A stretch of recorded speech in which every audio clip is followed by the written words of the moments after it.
All right, guys, what's going on? It's Jack, and welcome back to another video. So as you guys know, and according to my knowledge, and again, if one of the devs can correct me on this if they're watching, the game pretty much lives or dies by the store, right? When it comes to a free-to-play title, right? So as you guys know, Splitgate 2 is a free-to-play title. And we want, I think as a community, it's safe to assume that we want support for the game to continue to be a thing for years and years.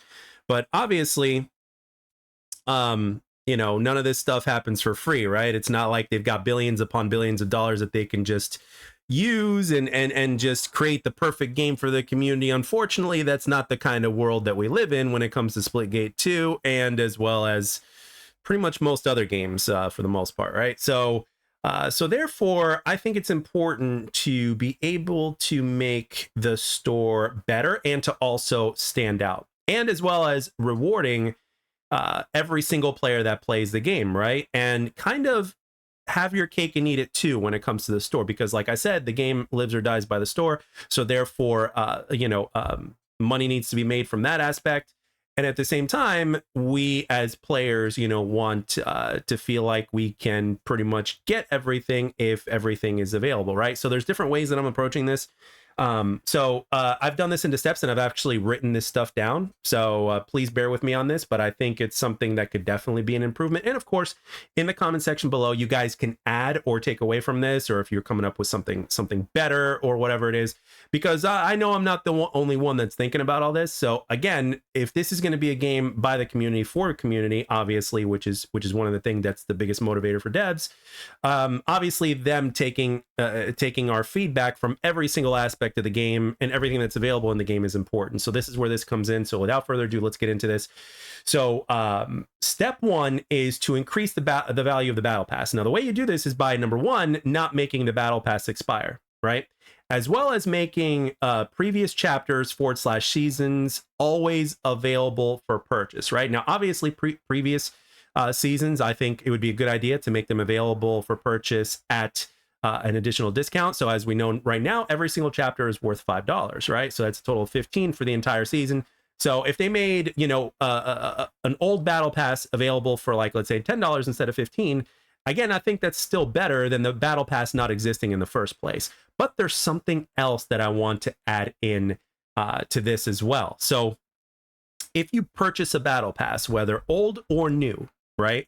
Because the difference is always is just $5, but at the same time, if people are purchasing old battle passes, you know what I mean, in whether it's because they're trying to catch up or whether it's because there's something specific they like from the battle pass or whatever reason it is, right? I think we should both treat the old purchasers and the new purchasers equally, right? So a battle pass purchase, regardless of whether it's new or old, grants the player access to what I call a Splitgate membership. And I'll go into detail of what that is in a bit. So let's go on into step two. Step two, everything in the store currently should always be available for purchase. And after a certain amount of time, as new items start to get into the store and become available, right? Because the devs are creating things and there's going to be new stuff with new seasons, et cetera, et cetera. The old items, right, just like the old battle passes, should always be available in the store, right?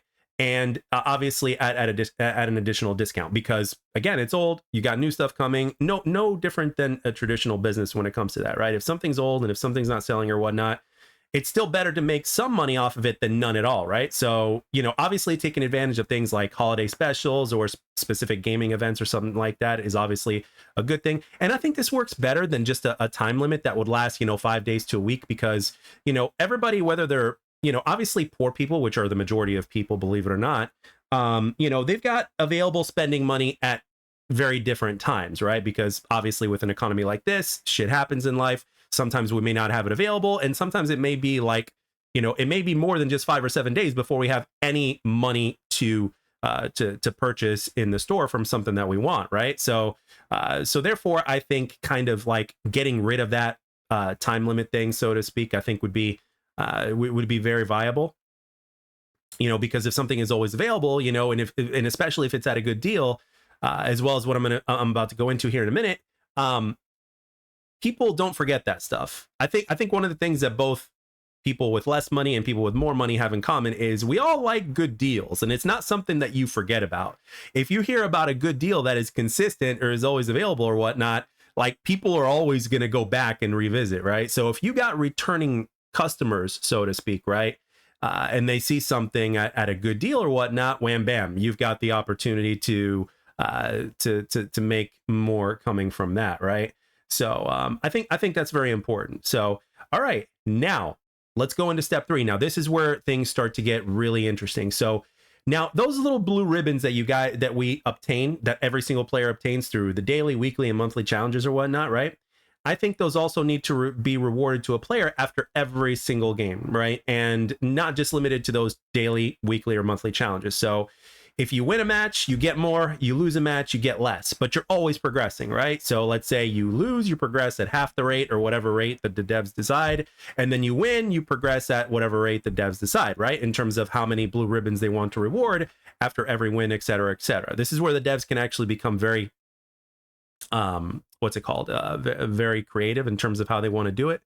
But ultimately, this applies to every game mode on offer, as I mentioned, except for custom matches for obvious reasons, right? Because players are definitely gonna take advantage of that in in the way that I'm sure the devs wouldn't want them to. So therefore, it should only be limited to online arena matches, onslaught matches, and of course, battle royale, as well as how many ribbons you get is going to be depending on the match that the kind of game mode you play, because ultimately, like an arena, games will last, like, let's say, I don't know, let's just say spitball 10 minutes. Onslaught matches will probably last longer, and battle royale matches will probably last longer than that. So again, time accumulated with the amount of with the wins or losses, as well as the amount that you get, should all be taken into account here, right? Because ultimately, the more time you spend in game, the better, the more a player should be rewarded, right? Whether they are one of those people that just spend an hour playing a game, but if they spend more, obviously they're going to accumulate more. So ultimately,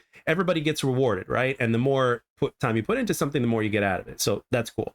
All right, now, next, now here's the meat and potatoes of this. What is a Splitgate membership, right? I know you guys have been curious about this ever since I revealed it in step 1. So my idea of a Splitgate membership is that the player gains access to additional discount in the store depending on how many blue tickets that they've accumulated, and they can exchange those certain amount of blue ribbons for an additional small discount, whether it's like 5, 10% or whatnot. The devs are going to have full discretion on this, right? Because again, the game lives or dies by the store.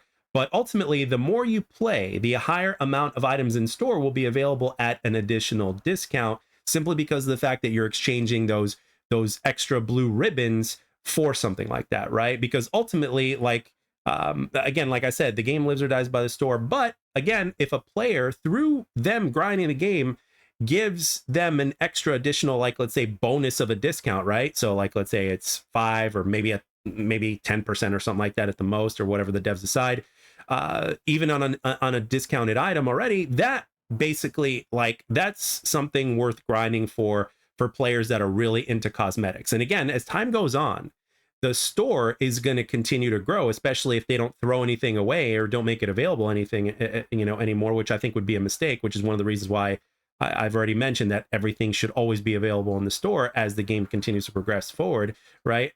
So basically, a certain amount of blue ribbons through in-game accumulation gives the player the option to exchange a certain amount of those blue ribbons for an additional discount from something that they specifically want from the store, whether it's old or new, right? So I think that's important as well.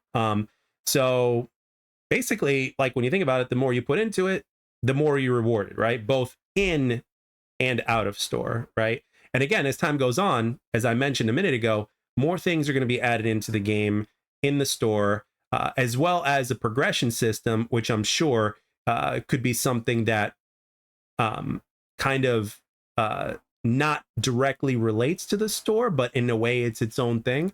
So if we find a way to make the store as well as the in-game, if there's some sort of indirect impact to that, I think that's something worth looking into, because again, you're grinding the game for those blue ribbons. So if you make those blue ribbons, viable in the store, I think that's something that is worth, and again, those blue ribbons can be used for something that's within the in-game progression system that they're in the middle of developing now. But at the same time, when you have more options in terms of how you want to spend those things, like let's say you see something really badass in the store, that might be a little bit something that you might want to go for first before you decide to spend it on something that's rewarded through in-game progression, right? So ultimately, what you think when you think about it, you're adding to the grind by doing this, right? And giving the players options in terms of how they want to spend those blue ribbons. It's like, okay, do I want an additional 5 to 10% discount from something that I really saw in the store that was really cool, or do I want or do I want this something that's in game? And naturally speaking, for obvious reasons, things that are available in the store are very likely to be higher quality. Now, with that being said, that doesn't mean that the stuff that's going to be unlocked in game through the in-game progression system, hopefully, if they decide to go that route, which they kind of already have with the camo system that was just revealed to us. Like, we know, like, those camos look badass, right? They really look badass, but so does the founders pack camos that I purchased in order to support the devs, right? Those founder pack camos, the platinum, and they're animated as well as the suits for the skins for the factions or whatnot. That looks pretty badass, right? I mean, so basically when you think about it is like, the more things, whether it's through in-game progression or whether it's in the store or both, like when you see things that you want to grind for whatever reason, and if you're able to get an additional discount just because you're spending more time playing the game and therefore being a customer of the game and all these things, again, and you've earned the right to get that additional discount because you've also purchased the battle pass, which makes the battle pass that much more lucrative and that much more valuable, right? Plus the fact that the battle passes don't expire is also a big deal. So I think this is a way for them to go, at least. I mean, this is just an idea from me that has been inspired by things that I've seen in the real world in terms of how businesses handle things and how they treat specific members and different offers that they have for members or whatever business. And some businesses don't have any memberships, but they have them on offer for people that return to that business on a frequent basis. So that way they kind of get a reward. It's like, hey, you're visiting us very often, so it's like, hey, let's give you a discount because you are someone who's visiting us very often and you're helping our business out by doing that, right? So I think this is basically a way for them to do that as well. It's kind of like that kind of concept that's kind of being forged for a game like this. I think it's a good idea, but again, my thoughts and my ideas and my inspirations from what I've seen in business outside of the gaming world is just these are just what I've seen. I know that you guys in the comment section have seen other things, and some of you guys might even be in charge of certain things to where you've helped your business or whatever business that you're running or whatever you're in charge of or managing, that you have come up with great ideas in terms of accumulating more business for your business, so that way you become a success. And like I said, and I feel like a broken record here and I apologize, unless I'm wrong, the game lives or dies by the store. And if a game is played more because you're giving more people reasons to play, it's going to help your player count. It's going to help everything, right? So, but with that being said, I really want to know in the comment section, does it sound like a good idea to you? Does it sound like a bad idea to you? Is it and what else would you do? If you guys have any ideas whatsoever, let it be known down in the comment section below. These guys are very open to community feedback, so let it rip. And I'm doing everything in my power as a content creator, right? To communicate, because I do not want this game, and I've said this before and I'll say it again, I do not want this game to suffer a similar fate to other games that have gone down, right? Whether it's because of, publisher reasons, or whether it's because the game hasn't accumulated enough money for it to survive, or whatever it is. I don't want that to happen for this game, because I love this game. And obviously the devs are hard at work into giving the community what they want, which is exactly what, other community members of other games have been wanting, but they feel like their words are, falling upon deaf ears. And obviously we don't have that going on with this. So therefore, with communication, we can solve pretty much, every problem. But at the same time, the world, unfortunately, revolves around, the financial success of whatever it is that you're trying to do, or else it's just not going to happen. So, but with that being said, guys, let me know down in the comment section what you guys think. And as always, I'd like to thank everybody for taking the time to watch and or listen, and I'll catch you guys on the next one.